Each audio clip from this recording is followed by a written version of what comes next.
सर्वप्रथम मी आपल्या सर्वांच्या स्वागत करतो. त्याचबरोबर नवीन वर्षाच्या शुभेच्छा देतो.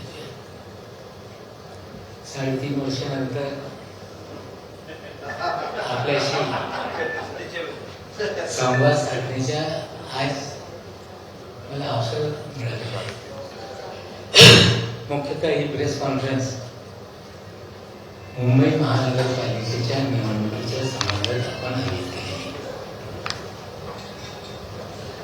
याआधी पक्षाच्या माध्यमातून मुंबईमध्ये 94 जागांवर आम्ही उमेदवार जाहीर केलेले. त्या उमेदवारांनी आपला अर्ज भरला आणि 95 जागेवर जे अर्ज भरण्यात आला होता ते नामांकन किरकोळ कारणांनी रद्द करण्यात आले. आजच्या घडीला आमचे 94 उमेदवार असताना 2 ठिकाणी आम्ही पुरस्कृत उमेदवारी दिली आहे. एक धारावीमध्ये आणि एक रमाबाई आंबेडकर नगरच्या शेजारी कामराज नगरला. त्याची नावं पण आपल्याला देऊ. या उमेदवारी संपूर्ण मुंबईमध्ये जिथे जिथे राष्ट्रवादी काँग्रेस पक्ष ताकदीने लढू शकते त्या रीतीने आम्ही हे उमेदवारी जाहीर केलेली आहे. उमेदवारी जेव्हा जाहीर करण्यात आली त्याच्यातले आपल्याला मी बायफर्केशन देणार. आमच्या एकंदरीत उमेदवारांमध्ये महिलांची संख्या जास्त आहे आणि उमेदवारी दिलेल्या त्याच्या डॉक्टर्स, इंजिनियर, वकील, प्रोफेशनल्स, भाजी विक्रेते, महिला साफ करणारे कार्यकर्ते आणि प्रत्येक समाज घटकाला न्याय देण्याची भूमिका पक्षाने स्वीकारली. विशेषकर मराठी भाषिक किंवा या राज्यातले भूमिपुत्र सर्वात जास्त असताना आम्ही या महाराष्ट्रामध्ये या मुंबईला जे लोक आपली कर्मभूमी समजत आहेत त्याला पण संधी दिलेली. सर्व धर्मीय लोकांना सामावून आमचे उमेदवार निश्चित करण्यात आलेले. याच्यात अल्पसंख्याक समाजातला मुस्लिम घटक असेल, ख्रिस्ती असेल, सगळ्यांना आपण या लिस्टमध्ये पाहिलं तर तुम्हाला हे सगळे चित्र दिसतील. बरेचसे लोक उत्तर भारतीयांना आपली स्वतःची मतं समजत आहेत आणि एक भावना निर्माण झालेली आहे की आमच्यावर अन्याय होतो. राष्ट्रवादी काँग्रेस पक्षाने या मुंबईमध्ये सर्वात जास्त उमेदवारी उत्तर भारतीय लोकांनी दिलेली. त्याच्यात पण असं नाही की एका विशेष वर्गाला दिली. विविध जातीची लोक जी उत्तर भारतातली आहे त्यांना सगळ्याला उमेदवारी आपण दिलेली आहे. दक्षिण भारतीय याच्यात आहे, तेलुगू भाषिक लोक याच्यात आहे. असं एकंदरीत हे आपली यादी आम्ही जाहीर केलेली. आम्हाला खात्री आहे की या मुंबईमध्ये 2002 सालापासून राष्ट्रवादी काँग्रेस पक्ष एकत्रित असताना निवडणूक लढत आहे आणि या पक्षाच्या बाबतीत असं एक आभास निर्माण करण्यात आलेला आहे की कधी हे 14च्या वेळी आहे. पण आम्हाला वाटते की यावेळी एक वेगळं चित्र या मुंबईमध्ये राहणार आहे आणि आमची जास्त जागा निवडून येतील. उमेदवारी देताना आम्ही जिथे कुठले उमेदवार टाकायचे हे चर्चा करून जी आमच्या निवडणूक व्यवस्थापन समिती करण्यात आली होती, ज्याच्या मी अध्यक्ष होतो. आमचे दोन्ही कार्याध्यक्ष सिद्धार्थ कांबळेजी, शिवाजीराव सदा, जिशान सिद्दीकी, संजय तटकरे आणि 6 जिल्हाध्यक्ष हे सर्वांनी चर्चा करून खालचे कार्यकर्त्यांना चर्चा करून आम्ही सगळी उमेदवारी दिलेली आणि निश्चित रूपाने आम्हाला खात्री आहे की यावेळी राष्ट्रवादी काँग्रेस पक्षाची ताकद मुंबईमध्ये निश्चित रूपाने दिसेल तुम्हाला. आणि विशेष कर मी दादाचा आभार मानतोय की काही लोक माझ्या नावाने भूमभूम करत होते की हे असतील तर आम्हाला तुम्ही नको. दादांनी ठामपणे निर्णय घेतले आहे की नवाब मलिकच्या पाठीशी आम्ही उभे आहोत. आम्हाला तुमच्या युक्तीची गरज नाही आणि स्वबळावर लढण्याचा निर्णय झाला. त्याबद्दल मी अजित पवार साहेबांचा आभार मानतो. पण एकंदरीत ही निवडणूक प्रक्रिया सुरू झाल्यानंतर ज्या प्रकारे या मुंबईमध्ये निवडणूक निर्णय अधिकारी ज्या पद्धतीने वागतायत, नियम कायदे बाजूला ठेवून त्यांना पाहिजे उमेदवारी रद्द करायची, जे अपात्र उमेदवार आहेत त्यांच्या उमेदवारी 10:30 वाजता रात्री घोषित करायची, हे पात्र झाले. मला वाटते निवडणूक निर्णय अधिकाऱ्याला कळलं पाहिजे की हे निर्णय देत असताना जे नियमावली जे कायदे या राज्यामध्ये करण्यात आलेले त्याच्या काटेकोरपणे अंमलबजावणी करणं ही त्यांची जबाबदारी. आज मी सांगतो की एक उमेदवार हायकोर्टात गेलेला आहे. एका उमेदवाराच्या फॉर्म बद्दल 10:30 वाजता निवडणूक निर्णय अधिकारी निर्णय घेत आहेत आणि तो उमेदवार बेकायदेशीर बांधकाम त्यांनी केलेलं आहे. त्याचे पुरावे सादर केल्यानंतरही त्याच्या अर्ज बाद करत नाही. म्हणजे हे कुठेतरी कायद्याचं उल्लंघन करण्यात आलेलं आहे. आता लोक कोर्टात गेलेले. आमच्या 151 नंबर वार्ड जिथे गौतम साबळेच्या दिवंगत वंदना गौतम साबळे ही निवडणूक लढत आहे. तिथे जे राखीव जागेमध्ये उमेदवार भाजपच्या माध्यमातून देण्यात आलेले आहे. अर्ज दाखल करता असताना त्यांच्याकडे जातीचा दाखला नसताना त्याचे अर्ज दाखल करून घेण्यात आला. छाननी करत असताना आमच्या उमेदवारांनी ऑब्जेक्शन घेतलं की यांच्या जातीचा दाखला नाहीये. जातीचा दाखला जो दाखल करण्यात आलाय त्याच्या वडिलाच आहे. तो महाराष्ट्राचा नाही राजस्थानचा दाखला आहे आणि तुम्ही अर्ज दाखल करून घेतलाय हे पण बेकायदेशीर आहे. शेवटी ते 8:30 वाजता निवडणूक निर्णय अधिकारी सांगताय की त्यांनी ॲफिडेव्हिट दिलेलं आहे की आमचा दाखला आहे त्यामुळे आम्ही हे अर्ज स्वीकारतो, रद्द करत नाही. आता तुम्हाला पाहिजे तुम्ही कोर्टात जा. तिसरे उमेदवार आम्ही सांगतो आपल्याला मनीषा राटेजी आमच्या उमेदवार अडत आहे 111 मध्ये 119 मध्ये.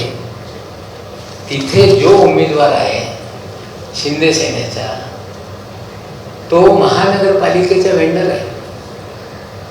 नियम मध्ये एखादा वेंडर हे निवडणूक लढू शकत नाही. ऑब्जेक्शन लेखी देण्यात आला, पुरावे सादर करण्यात आले. मुंबई बँकेचा आता 4 दिवसापूर्वी त्याला पेमेंट त्या खात्यामध्ये आलेलं आहे. त्याच्याही उमेदवारी रद्द झाली पाहिजे पण तसा निर्णय झालेला नाही. मी अधिकाऱ्यांना बोलू इच्छितो की ही लोकशाही आहे.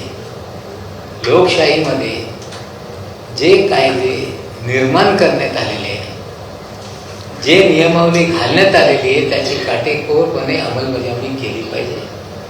या 3 वाड्याच्या बाबतीत कोर्टात आम्ही जाऊ पण याला वेळ लागणार आहे.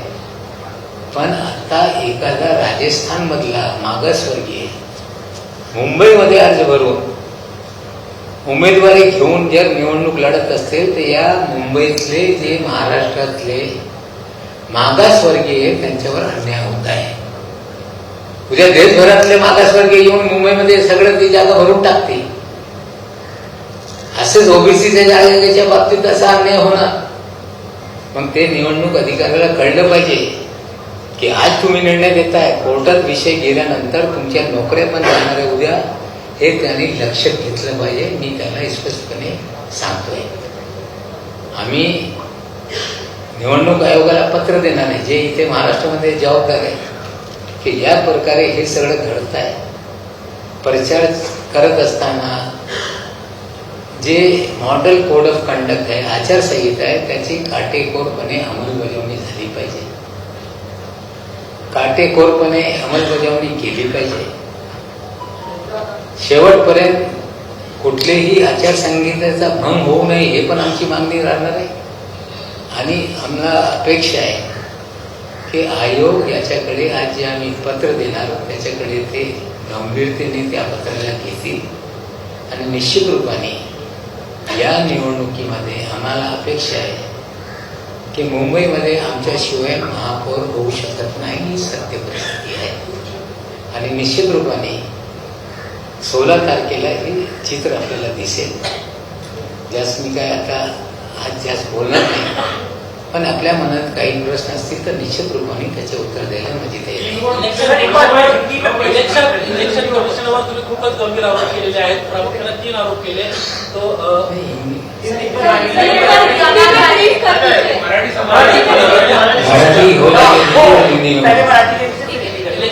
इलेक्शन कमिशनवर माझा आरोप नाही.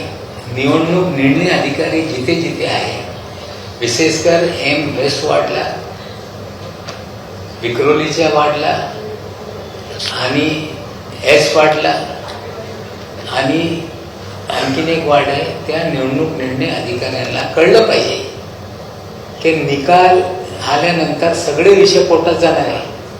आणि सिद्ध झाला की तुम्ही बेकायदेशीर कामं करताय तर उद्या नोकऱ्या पण जाणार नाही.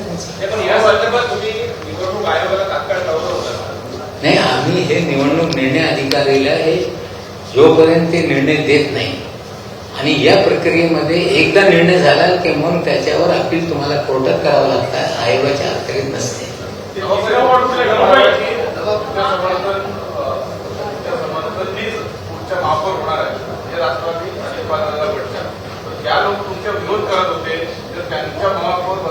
आमच्या पण होऊ शकते ना,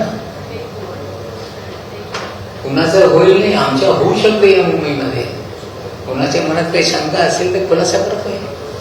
राजस्थानचं सर्टिफिकेट जोडलं जात प्रमाणपत्र असं सर्टिफिकेट तुमच्याकडे आहे का? आणि इलेक्शन कमिशन निवडणूक निर्णय अधिकाऱ्यांना काय त्याच्यावर सांगितलं? नाही, त्यांनी 8:30 वाजेपर्यंत त्याचा निकाल दिला नाही. शेवटी त्यांनी असं सांगितलंय हे आमच्याकडे ॲफिडेव्हिट आहे, सुप्रीम कोर्टाच्या वकिलाचे ॲफिडेव्हिट आहे, आम्ही स्वीकारले. तर शेवटी त्यांच्या निकाल दिल्यानंतर कोर्टात गेल्याशिवाय आमच्याकडे दुसरा उपाय नाही, आम्ही कोर्टात जाणार आहोत.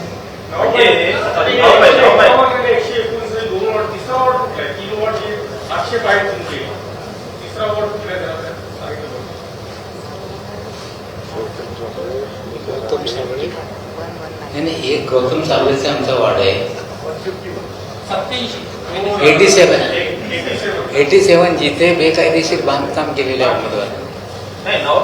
आपल्या बुलढाण्यातून एक लोक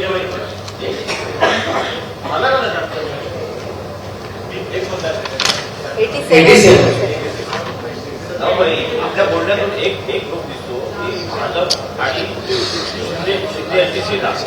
ही महापालिकाचे जे प्रशासक आहेत हे शेवटी अगदी निवडणूक निर्णय अधिकारी त्यांच्यावरती कुठेतरी दबाव वाढून ती आपल्या मित्रपक्षांना कुठेतरी नामं वाढून करायचा प्रयत्न. मित्रपक्ष असतील, कोणी असतील, लोकशाहीमध्ये प्रत्येक नागरिकाचा प्रत्येक पक्षाच्या अधिकारी निवडणूक लढायचा.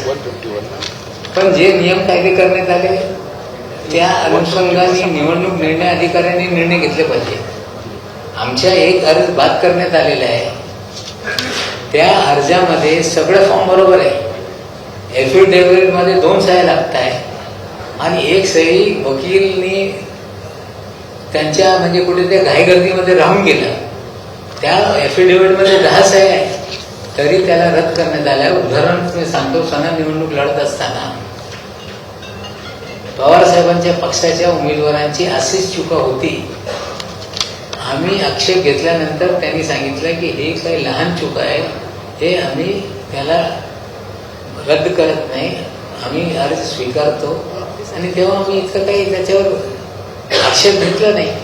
उदाहरणं अशी आहे तरी आम्हाला दिसते की थोडासा जे अधिकारी आहे ते चुकीने बघताय. त्या बाबतीत निवडणूक आयोगाला आम्ही राज्य निवडणूक आयोगाला तक्रार ते उत्तर देऊ शकताय. कारण अधिकाऱ्यांना इतकंच बोलू शकतो की कोर्टात गेल्यानंतर बरेचशे अधिकाऱ्यांच्या अशी कामं केल्यानंतर नोकऱ्या पण गेलेली. तुमची लढाई थेट कोणावर असणार आहे? तुमचा जो विरोधी पक्ष कोण असणार आहे? कोणावर मला लढाई? असं आहे की या मुंबईमध्ये काही ठिकाणी भाजप समोर आमच्यावर लढत आहे, काही ठिकाणी शिंदे साहेबांच्या समोर आमची लढत आहे, काही ठिकाणी काँग्रेस समोर आमची लढत आहे. वेगळे वेगळे वार्डामध्ये वेगळी वेगळी परिस्थिती आहे. आम्ही एका पक्षाच्या विरोधात असं नाही, आम्ही आमच्या उमेदवार जिंकण्यासाठी लढतो. आता प्रतिस्पर्धी कोण असेल ते हळूहळू कळेल. बरेच ठिकाणी असे पण आहे, काही भाजपची जागा आम्ही त्यांना प्रभूत करून आम्ही जिंकणार, सिटिंग जागा आमच्या खात्यात येणार आपल्याला चित्र दिसेल. भाजपची भूमिका दुप्पटी आहे, कारण तुमच्याबरोबर तुमच्या विरोधात ते आक्रमण करणे आता त्याचे फॅमिलीचे लोक काँग्रेसचे उमेदवार आहेत, एक समाजवादी पक्षाकडून उमेदवार आहेत. तुमच्या विरोधात ते बोलत होते, आता काँग्रेस आणि समाजवादी पक्षात भाजपचे लोक बोलत नाही. ठीक आहे, त्या मला माझ्याकडे माहिती नाही.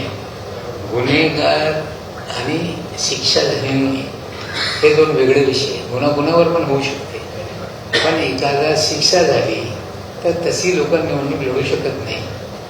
तर काय सत्य परिस्थिती आहे गुलशन कुमार हत्याकांडबाबत मला माहीत नाही, पण कायदे नियममध्ये अशी तरतूद आहे, शिक्षा झाल्याशिवाय कुणालाही निवडणूक लढण्यापासून आपण मनाई घालू शकत नाही. राहुल नार्वेकरांचा एक व्हिडिओ व्हायरल होतोय.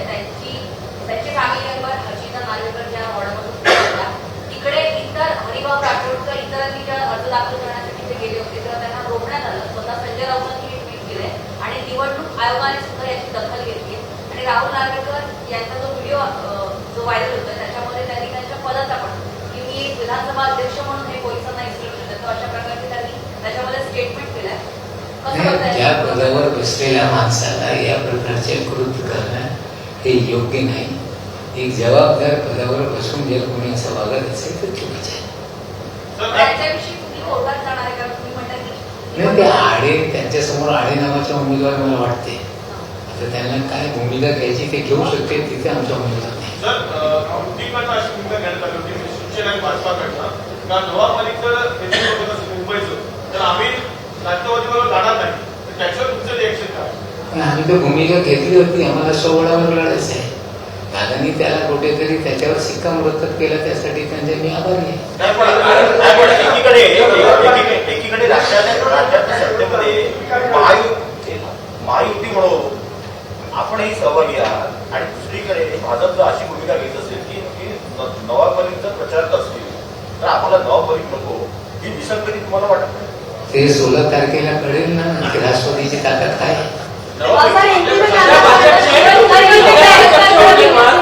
सध्या भाजपचे उमेदवार मोठ्या प्रमाणामध्ये बिनविरोध होत आहेत, तडाखा लावलाय सध्या भाजपकडून, अशा पद्धतीचं चित्र आहे. एकंदरीत काय कसं तुम्ही पाहताय? कारण दबाव तंत्राचा प्रचंड वापर होतोय अशा नाही, माझ्याकडे पद्धतीने कुठलेही पुरावे नाही.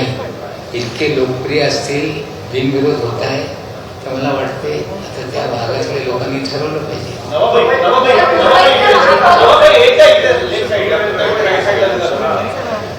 प्रदेशाध्यक्षांनी भूमिका घेतली होती की भाजपने युती संदर्भामध्ये चर्चा करू. मी म्हणताय की आपण सोहळ्यावरती घोषणा केली होती. घोषणा नाही, आमच्या अंतर्गत निर्णय होता, कार्यकर्त्याची भूमिका होती की आपण स्वबळावर लढलं पाहिजे. हे प्रदेशाध्यक्ष काही लोकांची भूमिका होती की आपण सोबत गेले पाहिजे. आता 2 मत प्रवाह असताना अध्यक्षाने एक शेवटी त्यांनी चर्चा करण्याचा प्रयत्न केला. त्यांनी त्याच्यातून काही साध्य झालेलं नाही, हे सत्य आहे. कोणत्या विषयावर चर्चा होती? त्याच्या बाबतीत मला माहिती नाही, पण स्वबळावर लढण्याचा निर्णय पक्षाच्या नेत्यांनी घेतलेला आहे.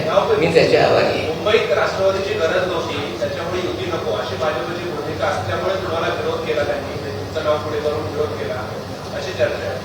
गरज असेल नसेल ते 16 तारखेला कळेल. आमच्या महापौर बसणार आहे. हसू नका. एक जागेवर झारखंडमध्ये मुख्यमंत्री होऊ शकते, 30 जागेवर महापौर पण होऊ शकतो.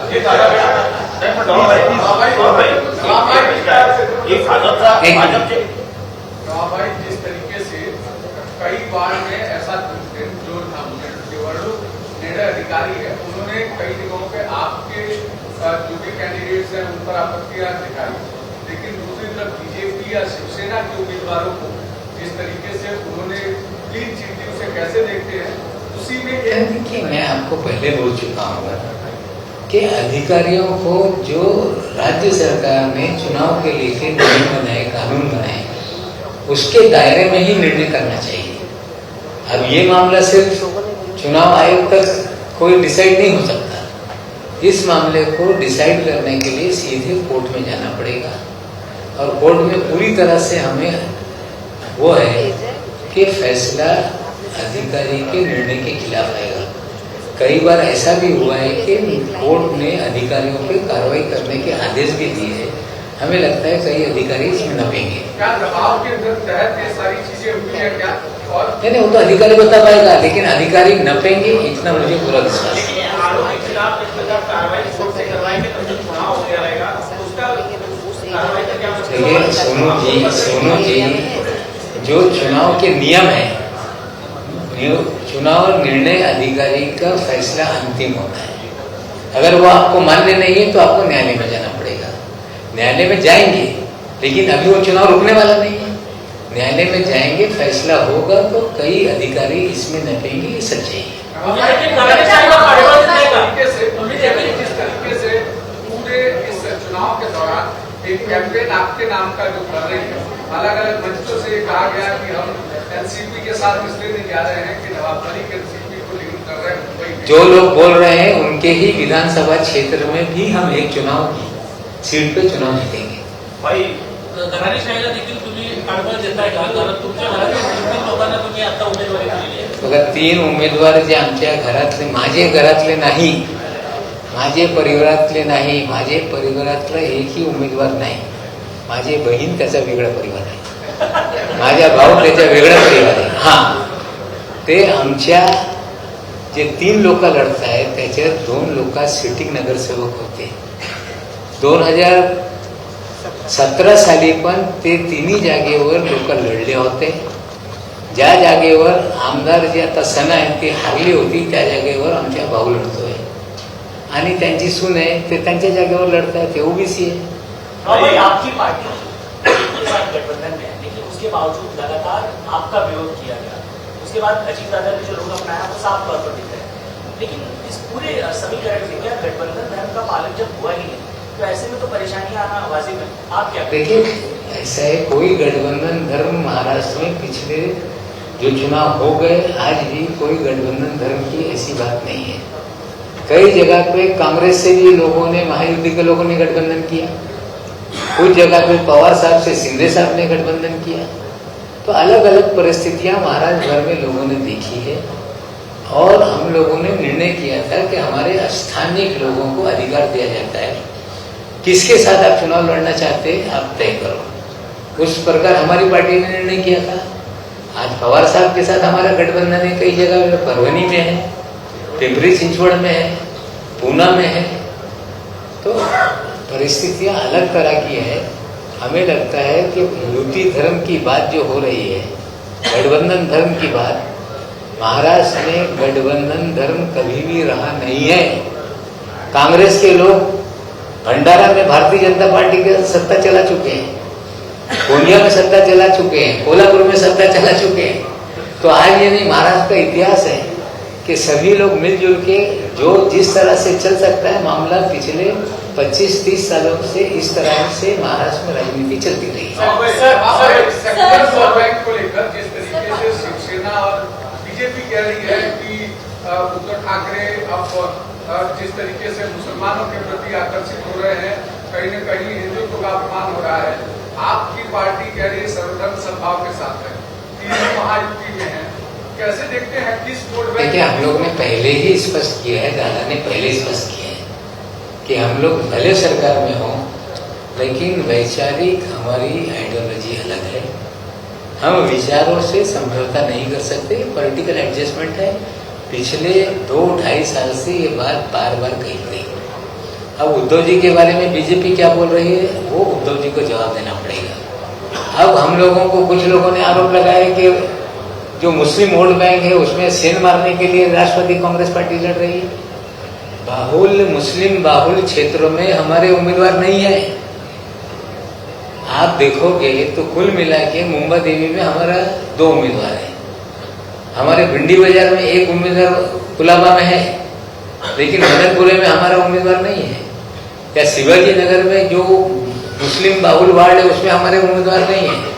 तो ये बोलने के लिए जिसको जैसा लगता है उस तरह के लोग एक दूसरे पे आरोप लगाते हैं। जहां हम चुनाव जीत सकते हैं, एक मैं विधानसभा क्षेत्र आपको बता देता हूँ, एक वार्ड नंबर 135।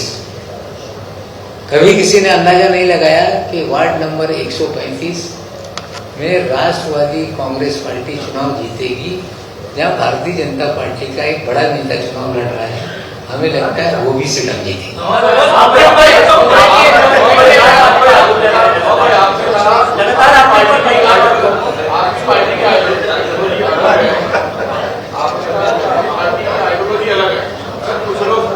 भारतीय महापौर बनाने का विरोध कर रहे हैं, कुछ लोग कह रहे हैं कि खान महापौर नहीं बनेगा, मलिक नहीं बनेगा, सेठ नहीं बनेगा। इस पे आपकी पार्टी का क्या पूछता है? हमारी पार्टी का बनेगा और जीते हुए नगर सेवक तय करेंगे कि किसको बनाना है। उत्तर भारतीयों को दरकिनार किया जा रहा है, चाहे वो आपकी पार्टी हो या बीजेपी। हमारी पार्टी से सबसे ज्यादा उत्तर भारतीय हैं। हमारी जरा सुनिए, हमारी पार्टी से 2 यादव लड़ रहे हैं, हमारे पार्टी से 1 मुराव लड़ रहा है, हमारी पार्टी से राय लड़ रहा है, हमारी पार्टी से राजपूत लड़ रहा है, हमारी पार्टी से श्रीवास्तव लड़ रहा है। तो उत्तर भारतीय की लिस्ट आप देखेंगे हमारी, तो हमने देखिए जिस तरह से हमारे लोग चुनाव लड़ रहे हैं, तो हमने सबको फैसला किया है मेयर हमारा बनेगा, जीते हुए नगर सेवक वो तय करेंगे कि कौन बनेगा।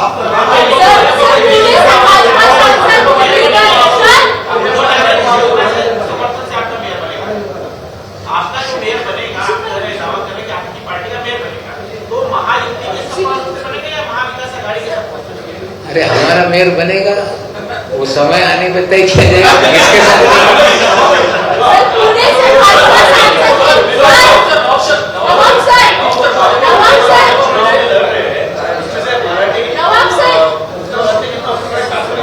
नहीं करता अभी आपको भेजेंगे।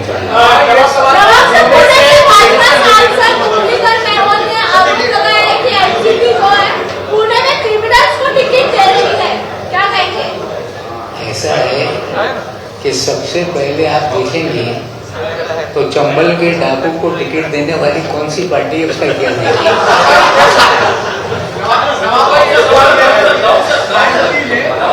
नंबर 90 में बीजेपी ने एक उम्मीदवार को टिकट दिया है और उसमें उनकी पत्नी खत्म हो गई थी। उनके पति के पास मतलब पति के 4 बच्चे हैं, उसके बाद दूसरी पत्नी को टिकट दिया जाता है। तो इसे क्या वैलिडिटी मानेंगे क्या? नहीं, पत्नी के कितने बच्चे ये तय किया जाएगा।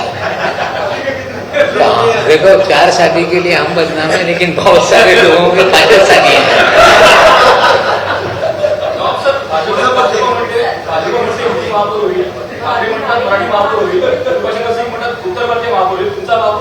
राष्ट्रवादी महापौर होईल, मुंबईकर महापौर होईल।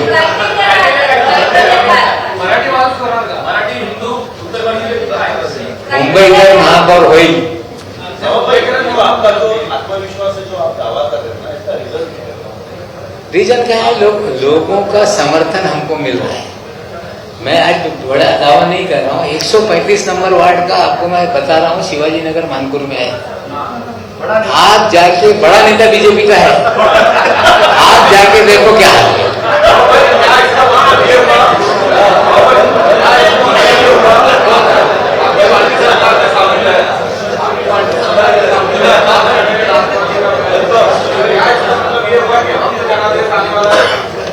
हमारे बिना महापौर नहीं बनेगा और हमारा महापौर बनेगा ये तय। सर, महाराष्ट्र के पालघर में नारे लग रहे हैं, कश्मीर बनेगा पाकिस्तान, इस तरह का गाना बजाया जा रहा है, क्या कहेंगे आप? पता नहीं, मैंने सुना नहीं। परिवारवाद की बहुत चर्चा है, राहुल नार्वेकर के घर में। मेरे घर से भी 3 है ना, मुझे क्या अधिकार है इसको बोलने का। मैंने चुनाव परिवार के 1000 लोग लड़ने तय करना जनता का अधिकार है। और पिछले बार भी हम लोगों को 2 सीटों पे लोगों ने जिताया, तीसरे पे अगर ये हारती नहीं तो आमदार नहीं बनती। निवडणुकीचे मुद्दे काय राहतील? निवडणुकीचे ते आम्ही जे आमचा जाहीरनामा आहे ते 2-3 दिवसात आहे. नाही, बघा आम्ही कुणावर टीका करणे हे असे ते तसे आम्ही अजिबात करतो. आम्ही काय करू इच्छितो, ते जे वार्ड आहे ते वार्डच्या काय समस्या आहे, आमचे उमेदवार त्या वार्डचे समस्या घेऊन किंवा त्याचे समाधान आम्ही काय केलेलं आहे. आमचे जे सिटिंग नगरसेवक ते पण लढत आहे, काही माजी नगरसेवक लढत आहे. एकंदरीत जे आमच्या वार्ड वाईज जे काही असतील आमच्या वार्डचा आम्ही जाहीरनामा घेऊन लोकांमध्ये जाऊ आणि त्या आधारावर ही निवडणुका होणार. कोणी समजत असेल की करोडो रुपयाच्या होर्डिंग लावून मतं मिळणार आहे, अजिबात नाही. कोणी समजत असेल की जाहिरातबाजी करून मतं मिळणार, अजिबात नाही. गल्ल्यांमध्ये, इमारतीमध्ये, झोपड्यांमध्ये वेगळे वेगळे प्रश्न असत आहे. काही ठिकाणी भटके कुत्र्यांचे प्रश्न आहे, काही ठिकाणी पाण्याचे प्रश्न आहे, काही ठिकाणी उंदराचा प्रश्न आहे, घाण पाणी येते, सांडपाणी येते याचे प्रश्न आहे, ट्रॅफिकचे प्रश्न आहे, घनकचऱ्याचे प्रश्न आहे. तर वार्ड निहाय वेगळी वेगळी परिस्थिती आहे. त्यासाठी हे निकाल सर्व ठिकाणी मुंबईभर एक लाट येईल अशी परिस्थिती नाही. एका वार्डाला दुसरे उमेदवार आणि दुसऱ्या वार्डाला दुसरे उमेदवार 3-4 दिवस गेल्यानंतर आपल्याला या बाबतीत अंदाज येईल. सभा पुढच्या सभांचं कसं नियोजन केलं? नाही, आता ते सगळ्या माहिती आपल्याला देऊ. मराठी माणसाच्या मुद्द्यावर मतदान होईल अशी चर्चा रंगते, तुम्हाला काय वाटतं? नाही, मराठी माणूस, मी पण मराठी आहे, त्याची परिभाषा काय? राज्य निर्माण झाला त्या आधीपासून मी मुंबईत राहतो, मी मराठी आहे. मराठी हे जात नाही, मराठी प्रांत रचना आहे आणि या मुंबईमध्ये जन्मलेला प्रत्येक माणूस हे मराठी अशी आमची भूमिका आहे. महाराष्ट्रामध्ये स्त्री भाषा सूत्र लागू करायची असं वाटतं का तुम्हाला? नाही, देशभरात ते लागू आहे आणि त्रिभाषा सूत्र या महाराष्ट्रामध्ये आहे.